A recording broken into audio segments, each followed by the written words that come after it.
సంధ్యా theatre దగ్గర జరిగినటువంటి తొక్కిసలాట ఘటనలో తెలంగాణ పోలీసులు అల్లు అర్జున్ని అరెస్ట్ చేసినటువంటి నేపథ్యంలో ఇప్పుడు సోషల్ మీడియా వేదికగా చేసుకొని కొంతమంది నెటిజన్లు రేవంత్ రెడ్డి ప్రభుత్వాన్ని అయితే ప్రశ్నిస్తూ ఉన్నారు.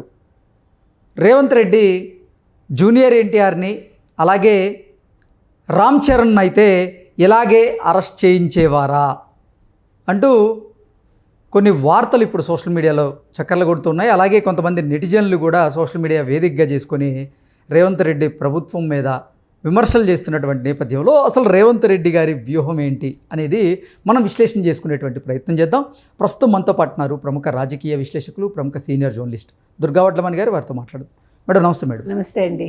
జూనియర్ ఎన్టీఆర్ కానీ రామ్ చరణ్ కానీ అయితే అరెస్ట్ జరిగేదా, అసలు రేవంత్ రెడ్డి గారి వ్యూహం ఏంటి అంటూ కూడా ఇప్పుడు సోషల్ మీడియా వేదికగా చేసుకొని అల్లు అర్జున్ అరెస్ట్ మీద ఇప్పుడు కొంతమంది రేవంత్ రెడ్డి గారి మీద విమర్శలు చేస్తూ కొన్ని కమెంట్లు చేస్తూ ఉన్నారు. ఏంటి దీని మీద మీ విశ్లేషణ? దీన్ని ఎలా చూడొచ్చు? నిజంగా జూనియర్ ఎన్టీఆర్ అలాగే రామ్ చరణ్ ఆ పరిస్థితుల్లో ఉంటే అరెస్ట్ జరిగేదా అంటే ఏం చెప్తారు? ఖచ్చితంగా జరగదు. ఓకే. ఎందుకంటే ఇప్పుడు A12గా ఉన్న అల్లు అర్జున్ని అసలు బెడ్రూమ్లోకి వెళ్ళి పోలీసులు అరెస్ట్ చేయడం ఏంటి చెప్పండి? అంత అవసరం ఏముంది? అతను దొంగ అనుకుందాం, దొంగ లేకపోతే ఏమైనా ఇంటర్నేషనల్ స్మగ్లరా, లేకపోతే ఎవరైనా హత్య చేసేసాడా, పొడి చేశాడా, పారిపోతాడా? మీరు పారిపోయే వాళ్ళనే పట్టుకోరు. మేము ఇక్కడ ఉన్నాం పట్టుకోండి అంటే పట్టుకోరు మీరు. మీరు అలాంటి బెడ్రూమ్లోకి వెళ్తాం ఏంటంటే నాకు నిజంగా అది ఇప్పటికీ అర్థం కావట్లే. అది అల్లు అర్జున్ ఎవరో పక్కకు పెట్టండి, అసలు ఎవరికైనా. రామ్ గోపాల్ వర్మ కూడా దీని మీద స్పందించి గతంలో అంటే కేసీఆర్ గారు ముఖ్యమంత్రిగా ఉన్నటువంటి సమయంలో తెలంగాణ పోలీసులు రేవంత్ రెడ్డి గారి బెడ్రూమ్లోకి వెళ్ళి రేవంత్ రెడ్డి గారిని అరెస్ట్ చేసినటువంటి విజువల్స్తో కూడి ఆయన ఒక పోస్ట్ చేయడం జరిగింది. ఆయన ఒక ప్రశ్న లేవనెత్తారు. ఏంటంటే గతంలో అంటే కేసీఆర్ గారు ముఖ్యమంత్రిగా ఉన్న సమయంలో అదే తెలంగాణ పోలీసులు మీ బెడ్రూమ్లోకి వచ్చి అరెస్ట్ చేశారు. ఇప్పుడు మీరు అధికారంలో ఉన్నారు, మీరు ముఖ్యమంత్రిగా ఉన్నారు, ఈ సమయంలో హోంమంత్రిగా కూడా మీరే ఉన్నారు, ఆ శాఖ కూడా మీ పరిధిలోనే ఉంది. ఇప్పుడు పోలీసులు అల్లు అర్జున్ బెడ్రూమ్లోకి వెళ్ళి అరెస్ట్ చేయడం ఏంటి అంటూ కూడా ఆయన అడగడం జరిగింది. ఏంటి దీన్ని ఎలా చూడొచ్చు అంటారు? కరెక్ట్గా చెప్పాడు ఆయన. వర్మ ఈ విషయంలో మాత్రం కరెక్ట్గా ప్రశ్నించారు నన్ను అడిగితే. ఎందుకంటే ఇప్పుడు నీకు ఒక తప్పిదం జరిగింది అయ్యా నీ విషయంలో. ఇప్పుడు రేవంత్ రెడ్డి గారిని బెడ్రూమ్లోకి వెళ్ళి అరెస్ట్ చేశారు. అది ఆ రోజు అందరూ ఖండించారు, చాలా బాధపడ్డారు. ఆయన కూతురు పెళ్లికి ఆయన ఉండనివ్వకుండా అలా చేయటం అనేది ఆ సానుభూతి కూడా ఉంది రేవంత్ రెడ్డి మీద. ఈ రోజు కూడా ప్రజలు ఆ విషయాన్ని మర్చిపోవాలా. మరి అలాంటప్పుడు ఒక వేదన నువ్వు అనుభవించావని నీకు తెలుసు అంటే అది అన్యాయంగా కావచ్చు, అక్రమంగా కావచ్చు, అది వేరే విషయం. కాకపోతే ఏంటంటే మీరు అదే పద్ధతిని ఇప్పుడు ఫాలో అయ్యి అల్లు అర్జున్ అరెస్ట్ చేయడం ఎంతవరకు సబబు? అవసరం ఏముంది? మీరు హాల్లో కూర్చుని అల్లు అర్జున్ పిలిస్తే రాడా? రేవంత్ రెడ్డి గారేమో అల్లు అర్జున్ అరెస్ట్ మీద స్పందిస్తూ ఒక మహిళ మృతికి కారణమైన వారిని అరెస్ట్ చేయడం తప్ప, అరెస్ట్ చేయకపోతే సామాన్యులు మమ్మల్ని ప్రశ్నించరా అంటూ ఆయన చెప్తున్నటువంటి నేపథ్యంలో మరికొంతమంది నెటిజన్లేమో లేదు అల్లు అర్జున్ గారి ప్లేస్లో ఇటు రామ్ చరణ్ కానీ జూనియర్ ఎన్టీఆర్ కానీ ఉంటే ఈ అరెస్ట్ జరిగేదా అంటూ వారు ప్రశ్నిస్తూ ఉన్నారు. అసలు ఏంటి దీన్ని ఎలా చూడొచ్చు అంటారు? ఇప్పుడు మీరే అంటున్నారు కదండి, ఒకవేళ ఒక మహిళ చచ్చిపోతే వారం రోజుల వరకు మరి ఎందుకు రేవంత్ రెడ్డి దాన్ని పట్టించుకోవాలా? వెంటనే మరి అరెస్టులు జరగాలిగా. వారం తర్వాత ఎందుకు అరెస్ట్ చేశారు మీరు?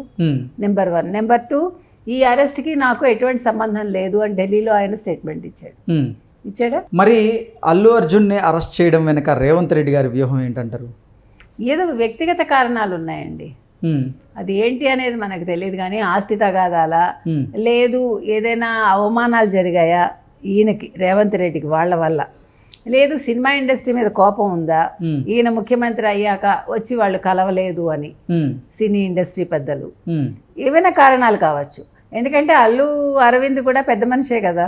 ఇప్పుడు సినీ ఇండస్ట్రీలో ఇవాళ చిరంజీవి, అల్లు అరవింద్ కూడా ఒక ఉన్నత స్థాయిలోనే ఉన్నారు కదా. అంటే ఏదైనా ఒక సమస్య వస్తే పరిష్కరించే దిశలో కావచ్చు, ఒక ముఖ్యమంత్రి దగ్గరికి వెళ్ళి ఏదైనా అంటే వాళ్ళని పలకరించడం కావచ్చు, లేదు వాళ్ళ సమస్యలు చెప్పుకోవటం కావచ్చు, ముందుండేది వీళ్ళే. ఉమ్, సో నేను ముఖ్యమంత్రిని అయ్యాక నన్ను పట్టించుకోలేదు అని ఏదైనా ఫీలింగ్ ఉందా ఉమ్, మనకు తెలియదు. ఓకే. లేదు వీళ్ళతో ఏదైనా ఆస్తి తగాదాలు ఉన్నాయా, ఎవరితో, అల్లు అరవింద్ ఫ్యామిలీతో, ఉమ్. ముఖ్యంగా అల్లు అర్జున్తో, మనకేం తెలియదు. అంటే ఆస్తి తగాదాలంటే కుటుంబ సభ్యులు కాదు కదా వారు. కుటుంబంగా ఆస్తి కాదు నేను అనేది, భూ తగాదాలు ఏమైనా ఓకే. మనకు తెలియదు అది ఎగ్జాక్ట్గా ఏంటని. ఉమ్. కాబట్టి ఇది ఏదో ఒక రీజన్ లేకుండా మాత్రం ఇది అంటే జరగదు. బలమైన కారణం చేతనే ఇప్పుడు అల్లు అర్జున్ గారి అరెస్ట్ జరిగిందంటారా? ఖచ్చితంగా. ఏంటి రేవంత్ రెడ్డి గారి వ్యూహం ఉందా దాంట్లో నిజంగా?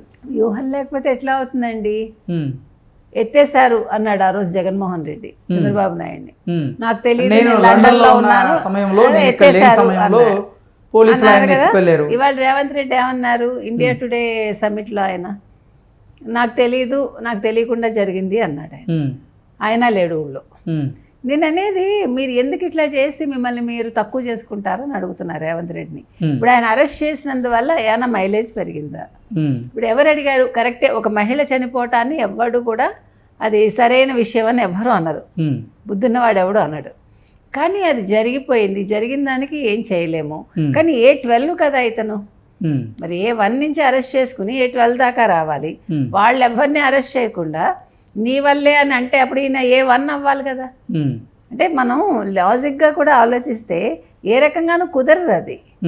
కాబట్టి ఇది ఏదో అంటే వేరే మోటివ్ తోటే జరిగిందండి. లేకపోతే ఇప్పుడు మీకు వెంటనే రిలీజ్ చేయమని కోర్టు చెప్పింది ఆ రోజు.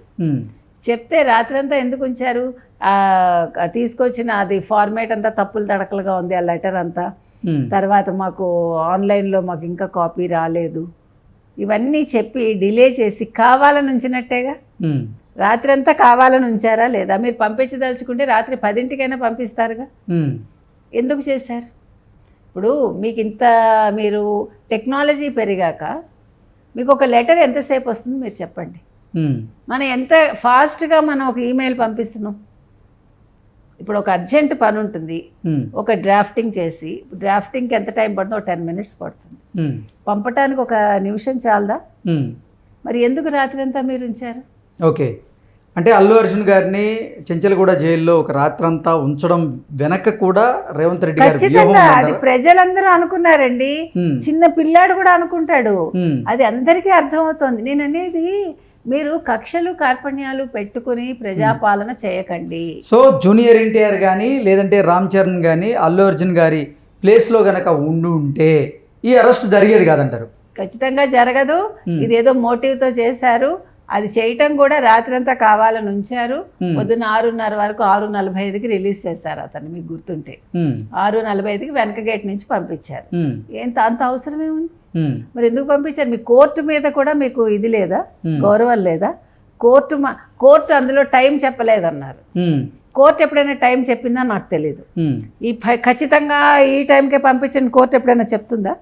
అంటే ఈ నోటీస్ అందిన వెంటనే అల్లు అర్జున్ని విడుదల చేయండి బెయిల్ మీద అన్నారు. కోర్టు ఇస్తుంది. ఆ కోర్టు అంటుంది కానీ 1 గంటకి చేయండి, 5ంటికి చేయండి, లేకపోతే పొద్దున్న 6ంటికి చేయండి, లేదా 6:45కి చేయండి అని కోర్టు ఎక్కడైనా ఇస్తుందండి? మనకు తెలియదు. అంటే ఇది కూడా మనం ఇంక మీదట పరిశీలించాలి. ఓకే. అంటే మనం కొత్త కొత్త విషయాలు తెలుసుకుంటున్నాం కదా. కానీ జైల్లో కూడా కొన్ని రూల్స్ ఉంటాయి, జైలర్ కూడా ఆ రూల్స్ ని పాటించాల్సిన అవసరం ఉంది. అవునండి, నేను ఒప్పుకుంటాను. నైట్ అంతా దాంట్లో పెట్టారు జైల్లోనే అంటూ కూడా కొంతమంది వాదిస్తున్నారు. ఎక్కడుంది రూలు? ఆయన ఉంచమని చెప్పి ఎక్కడైనా మీకు లెటర్ వచ్చిందా? అల్లు అర్జున్ ఉంచమని మీకు ఎక్కడైనా లెటర్ వచ్చిందా? రాత్రి అంతా ఉంచండి, పొద్దున్న 6:45 వరకు వదలకండి అని వచ్చిందా? రాలే కదా, వదలమని వచ్చింది. వచ్చాక మీరు గంట కాదు 2 గంటలు తీసుకోండి, 3 గంటలు తీసుకోండి.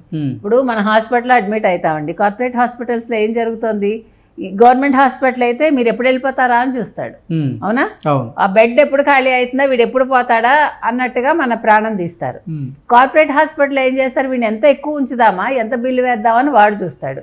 మీరు కావాలంటే, నాకు ప్రత్యక్ష అనుభవాలు చాలా ఉన్నాయండి. ఇవాళ మీరు పొద్దున్న మిమ్మల్ని రిలీజ్ చేస్తామంటారు, పొద్దున్న కాస్త రాత్రి 11 అవుతుంది మీరు హాస్పిటల్ నుంచి బయటికి రావడానికి. అంటే ఏంటి, ఇదేమైనా కార్పొరేట్ హాస్పిటల్ టైపా ఈ బెయిల్ ఆర్డర్ రావడం అనేది? అంటే వాళ్ళు రేవంత్ రెడ్డి అక్కడి నుంచి పర్మిషన్ ఇవ్వాలా ఏమో? ఇందులో మాత్రం కుట్ర కోణం లేదనడానికి లేదండి. ఓకే ఓకే అండి, థ్యాంక్ యూ సో మచ్.